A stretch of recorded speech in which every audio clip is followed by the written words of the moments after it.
Jusqu'à maintenant, j'avais un gros problème pour mes vidéos YouTube, c'est que je voyage régulièrement vu que je suis nomade digital, mais je n'avais pas envie de me trimballer un gros micro dans ma valise. Donc je me retrouvais parfois avec un son médiocre puisque j'étais dans des Airbnb avec de l'écho ou bien dans des environnements qui étaient bruyants puisque je passe pas mal de temps en Thaïlande et ceux qui ont été savent que c'est très bruyant comme pays. Le problème, c'est que le son, c'est la partie la plus importante de vos vidéos YouTube, encore plus que la qualité visuelle, mais heureusement, Adobe a sorti un nouvel outil IA qui permet d'avoir un son digne d'un studio professionnel sans avoir de micro. Donc aujourd'hui, je me retrouve avec un son nickel, peu importe où je suis dans le monde, et sans avoir à dépenser une centaine d'euros dans un micro, sans avoir à configurer mon logiciel pour que ça enregistre correctement, sans avoir à retoucher la bande son dans mon logiciel de montage. Vous allez le voir, tout se fait en quelques clics et vous obtenez instantanément un son où votre voix est isolée. Donc s'il y a du bruit en arrière-plan, il sera automatiquement supprimé et votre voix sera améliorée pour qu'on ait l'impression qu'elle a été enregistrée dans un studio professionnel. Cet outil, il s'appelle Adobe Podcast.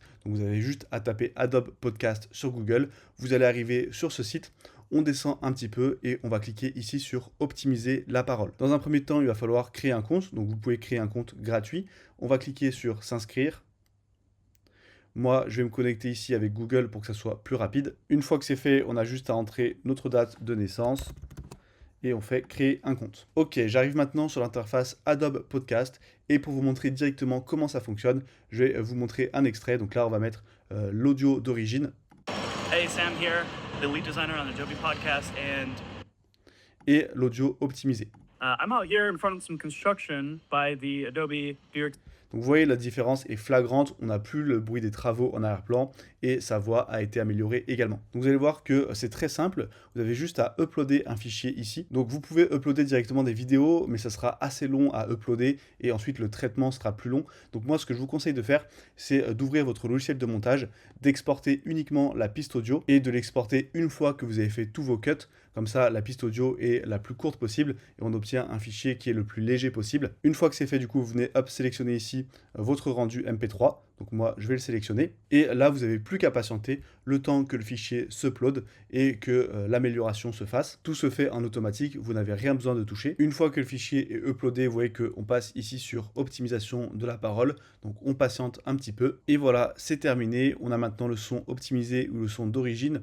Et si je veux, eh bien, je peux cliquer sur le bouton télécharger en bas pour télécharger l'audio. Là, il n'y aura pas une différence flagrante puisque je suis actuellement dans une pièce où il n'y a pas beaucoup d'écho et il n'y a pas beaucoup de bruit en arrière-plan. Mais il y a 2 semaines, j'étais en Thaïlande et crois-moi qu'à ce moment-là, cet outil m'a sauvé puisqu'on entendait le bruit de la clim, des scooters qui passaient en dessous de mon immeuble. Et là, vous voyez que sur la version gratuite, je ne peux pas venir modifier ici les curseurs.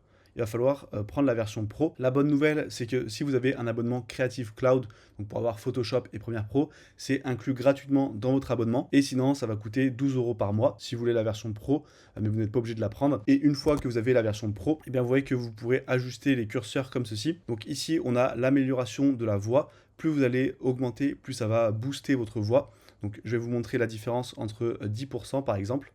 Le PDG de YouTube vient d'annoncer pour 2026 les plus gros changements depuis l'histoire de la création de la plateforme. Il y a pas mal de YouTubeurs qui paniquent et parfois, lorsqu'on pousse un petit peu trop le boost de la voix, ça fait une voix un petit peu robotique qui n'est pas très naturelle. Donc moi, généralement, je viens de mettre entre 0 et 30%. Je vais surtout utiliser en fait cet outil pour venir réduire le bruit d'arrière-plan et vraiment isoler la voix. Donc là, background, moi à chaque fois, je le mets à 0%. Musique, j'en ai pas, donc je le mets à 0% également. Et une fois que c'est fait, je peux le télécharger. Et ensuite, vous n'avez plus qu'à importer la piste audio dans votre logiciel de montage et directement, vous aurez un son beaucoup plus professionnel. Et grâce à cet outil, on a résolu le problème du son.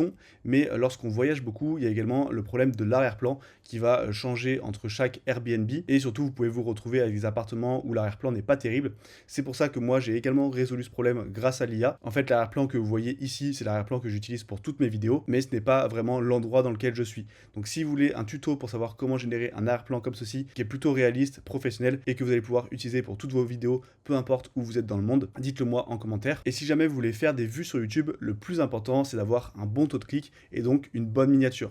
J'ai créé un tuto détaillé où je vous montre comment créer de bonnes miniatures YouTube. Contrairement aux autres tutos, je vous dis pas techniquement comment faire, je vous explique les principes théoriques. Donc quels sont les ingrédients qui font qu'une miniature est bonne ou pas. Et ensuite, je vous montre concrètement comment la créer avec un logiciel gratuit. Donc je vous conseille vraiment d'aller voir cette vidéo. Il y aura un avant-après sur la qualité de vos miniatures.